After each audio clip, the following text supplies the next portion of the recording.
1978 में एक बहुत बड़ी मूवी फ्रेंचाइज एस्टैब्लिश्ड हुई थी और उस फ्रेंचाइज के कारण 2026 में बॉलीवुड का एक बहुत बड़ा सुपरस्टार बैन हो चुका है। Federation of western India can employees ने एक मीडिया में एक स्टेटमेंट दिया है कि हम तुम्हारे साथ काम नहीं करेंगे। और ये लोग इतने बड़े हैं ना कि जिसके बारे में तुम सोच भी नहीं सकते। ये सिर्फ गॉसिप्स नहीं है, ये बॉलीवुड का सबसे बड़ा प्रोफेशनल कंट्रोवर्सी बन चुका है 2026 में। और आज हम इसी चीज़ के ऊपर अच्छे से बात करेंगे, शुरू से लेकर अंत तक, और इस मामले को अच्छे तरीके से समझने की कोशिश करेंगे। देखो, रणवीर सिंह की लाइफ पिछले 2 साल में कितनी बदली है ये तुम्हें ही पता है, डॉन 3 से लेकर धुरंधर तक। तो आखिर हुआ क्या कि उन्हें बॉलीवुड से ही बैन कर दिया। पहले थोड़ी बैकग्राउंड समझ लेते हैं। डॉन फ्रेंचाइज बॉलीवुड का सबसे आइकॉनिक क्राइम थ्रिलर सीरीज है। 1978 में अमिताभ बच्चन ने डॉन को इम्पोर्टेंट बनाया था। फिर 2006 में फरहान अख्तर ने शाहरुख खान के साथ इस फ्रेंचाइज को रीबूट किया था और उसके बाद सुपरहिट बनाया था उस फ्रेंचाइज को। और फिर 2011 में डॉन 2 आया था और वो भी बॉक्स ऑफिस को तोड़ दी थी। और फिर 2023 में एक अनाउंसमेंट वीडियो आया था डॉन 3 का। पूरा बॉलीवुड एक्साइटेड हो चुका था, लेकिन ट्विस्ट ये था कि इस बार डॉन के फ्रेंचाइज में ना ही अमिताभ बच्चन और ना ही शाहरुख खान देखने को मिलने वाले थे Ranveer Singh as a don. Farhan Akhtar ने खुद इंस्टाग्राम पर यह बताया था और एक अनाउंसमेंट वीडियो भी ड्रॉप किया था जहां पर हमें Ranveer Singh as a don दिखाई जा रहे थे। और ये देखकर फैन वाइल्ड हो गए थे। ये कास्टिंग बोल्ड थी, अनएक्सपेक्टेड थी, लेकिन रणवीर सिंह की एनर्जी, उनका स्क्रीन परफॉर्मेंस डॉन के लिए परफेक्ट लग रहा था। फिल्म 2025 में फ्लोर पे जाने वाली थी। एक्सेल एंटरटेनमेंट का ये बिगेस्ट बोल्ड मूव था। सब ठीक चल रहा था, तब तक स्क्रीन के पीछे क्या चल रहा था वो बहुत अलग था। रणवीर सिंह एक अलग टाइप का एक्टर है। वो किसी भी प्रोजेक्ट को तब कमिट करता है जब उसे पास बाउंड स्क्रिप्ट हो, मतलब पूरी लिखी हुई फाइनल स्क्रिप्ट, डायलॉग, सीन सब कुछ लॉक्ड। और यहीं पर ये प्रॉब्लम आ गई। रणवीर सिंह क्लेम कर रहा है कि फरहान अख्तर के पास डॉन 3 का फाइनल स्क्रिप्ट था ही नहीं। डेट्स मांगो, कमिटमेंट मांगो, लेकिन स्क्रिप्ट अभी बना ही नहीं। एक ए लिस्ट एक्टर से ये एक्सेप्ट करो कि वो अपने 2-3 साल एक फिल्म को दे दे जिसका स्क्रिप्ट अभी तक कंप्लीट भी नहीं हुआ है। That's a genuine problem.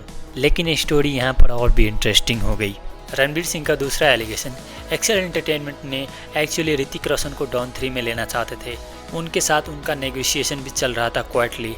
और जब रणवीर सिंह की फिल्म धुरंधर 2025 में सुपर हिट हुआ, तब जाके एक्सेल एंटरटेनमेंट ने वापस से रणवीर सिंह के पास आ गई। लेकिन ये कुछ ऐसा नहीं लग रहा है कि मैं तुम्हारे साथ काम करूँगा, पर मैं कुछ और बेहतर लोग को भी ढूंढ रहा हूँ जो तुमसे बेहतर हो।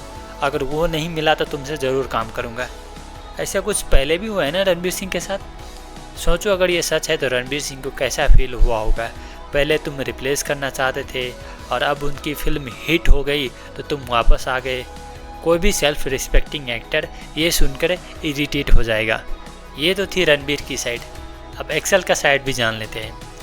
उनका कहना है कि स्क्रिप्ट हर स्टेज पर डिस्कस हो रही थी, रणवीर को लूप में रखा गया था, सब कुछ प्रोफेशनल था। देखो, दोनों साइड अलग बोल रहे हैं और सच कहीं बीच में है। और फिर वो हुआ जिसने सब कुछ बदल दिया। रणवीर सिंह ने डॉन 3 छोड़ दी और ये छोटी बात नहीं थी।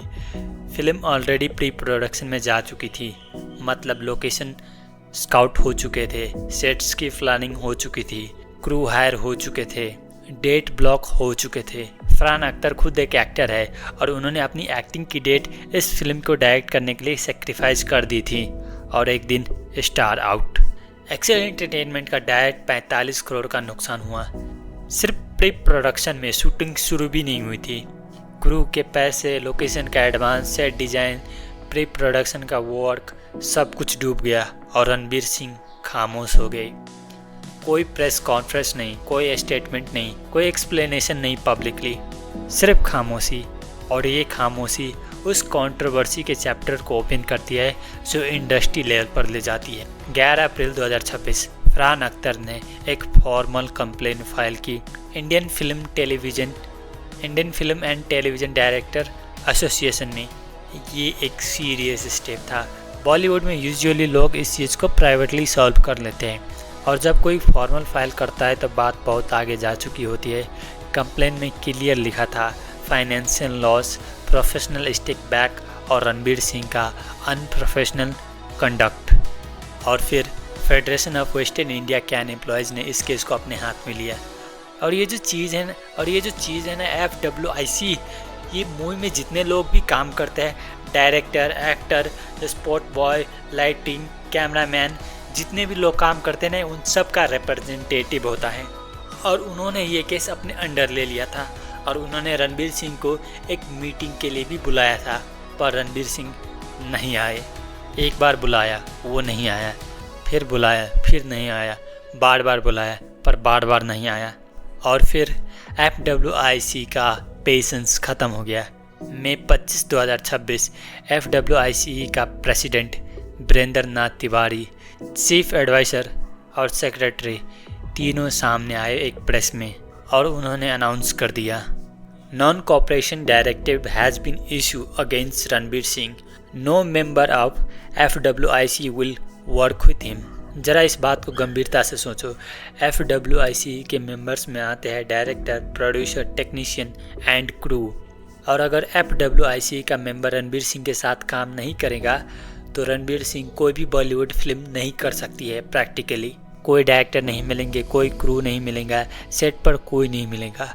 और यह है इफेक्ट इंडस्ट्री बैन का। और ये सिर्फ मूवी नहीं, ऐड पर भी लागू होता है। जितने भी शूट होते हैं, ऐड, मूवी, टीवी सीरीज, सब पर लागू होता है। FWIC का भी कहना है कि हम इस समस्या को सॉल्व करने के लिए ओपन हैं, बस रणबीर सिंह आकर बात करेंगे तब, और तब तक नहीं आएंगे बात करने के लिए, तब तक वो बैन रहेंगे।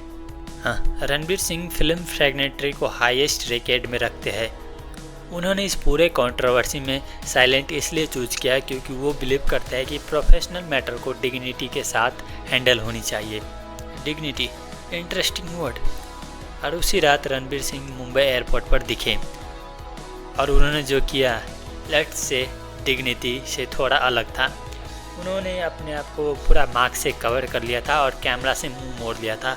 पापाराजी उनको कॉल करके बुला रहे थे, पर वो एक बार भी पापाराजी की बात नहीं सुने और वो एयरपोर्ट के अंदर चले गए।